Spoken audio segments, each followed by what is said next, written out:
దేవునామానికి మహిమ కలుగుగాక. దేవుని బిడ్డలారా, ప్రతి ఉదయకాలం ఈ దినం దేవుని వాగ్దానం చూస్తూ దేవుని నామాన్ని మహిమపరుస్తున్న ప్రతి దేవుని బిడ్డలందరూ ప్రత్యేకమైన వందనాలు. దేవుని బిడ్డలారా, ఈ దినం దేవుడు మనకి ఏ వాక్కు ఇచ్చి మనం బలపరుస్తున్నాడు చూద్దాం. పరిశుద్ధ లేఖన గ్రంథంలో వచ్చి యెషయా గ్రంథం 58వ అధ్యాయం 14వ వచనము, నీవు యెహోవా యందు ఆనందించెదవు, దేశం యొక్క ఉన్నత స్థలముల మీద నేను ఎక్కించెదను, నీ తండ్రి అయిన యాకోబు స్వాస్యము నీ అనుభవంలో ఉంచేదను.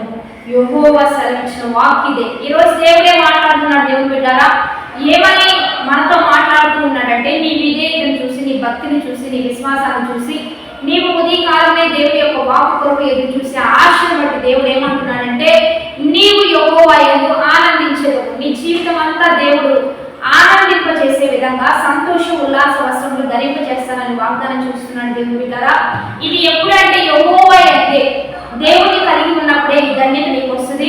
రెండవదిగా దేశం యొక్క ఉన్నత స్థలముల మీద నేను నిన్ను ఎక్కించదును, అంటే నీకు మంచి పేరు ఇస్తానని, నేను గొప్ప స్థాయికి తీసుకెళ్తానని. నీవు ఎందులో ఉన్నావో, ఎక్కడ పనిచేస్తున్నావో, ఏ ప్రాంతంలో, ఏ గ్రామంలో, ఏ సంఘంలో నీవు ఎక్కడ అడుగు పెట్టి అక్కడ నీకంటూ ప్రత్యేకమైన స్థానాన్ని ఇచ్చి నిన్ను గొప్ప స్థాయిలో పెట్టి నిన్ను మహిమకరంగా దేవుడు మారుస్తానంటున్నాడు. నీ తండ్రి అయిన యాకోబు స్వాస్యములు నీ అనుభవంలో ఉంచేదను. ఇది యెహోవా వాక్కు, సెలవిచ్చిన యెహోవా వాక్కు. నీ తండ్రి అయిన యాకోబు స్వాస్యము నీ అనుభవంలో, అంటే యాకోబు ఏ దీవెన కలిగి ఉన్నాడో, ఏ ఆశీర్వాదాన్ని కలిగి ఉన్నాడో, ఎంతగా దీవించబడ్డాడో, ఎంతగా గొప్ప చేయబడ్డాడో అది నీవు అనుభవించే విధంగా నీకు దేవుడు సహాయం చేస్తానని వాగ్దానం చేస్తూ ఉండగా, ఎంత గొప్ప వాగ్దానం ఇచ్చింది. మనుషులు కాదు, మానవుడు కాదు, దేవుడే సెలవిస్తూ ఉన్నాడు.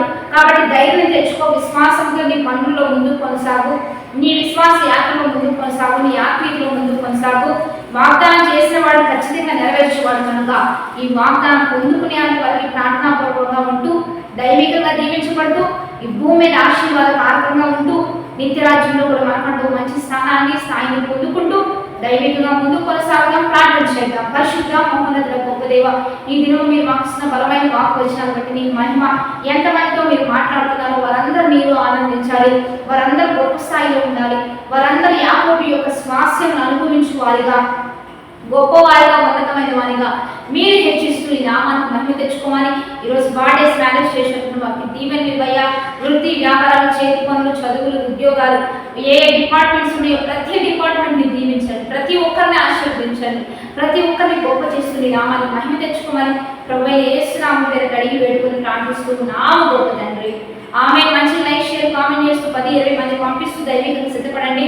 నాకు ఇది ఉపవాస ఆరాధన జరుగుతుంది. ఈరోజు 20వ ఉపవాస ఆరాధన. మీరందరూ కలుసుకోండి. జేపీఎం మినిస్ట్రీస్ యొక్క చర్చి ప్రాంగణ ప్యారీ పట్టణంలో ఈ ఆరాధన జరుగుతున్నాయి. ఒకవేళ లైవ్ ఇస్తున్నాం, లైవ్ ద్వారా రండి. పాస్టర్ యెహోషువ జేపీఎం చర్చ్ అనేటువంటి యూట్యూబ్ ఛానల్ ద్వారా లైవ్ ఇస్తున్నాం, కలుసుకోండి. దేవుడు ఎక్కడైనా అద్భుతాలు చేయగలడు, ఎక్కడి నుంచైనా దర్శించగలడు.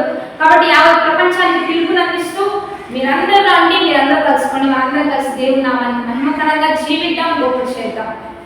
ఆమేన్.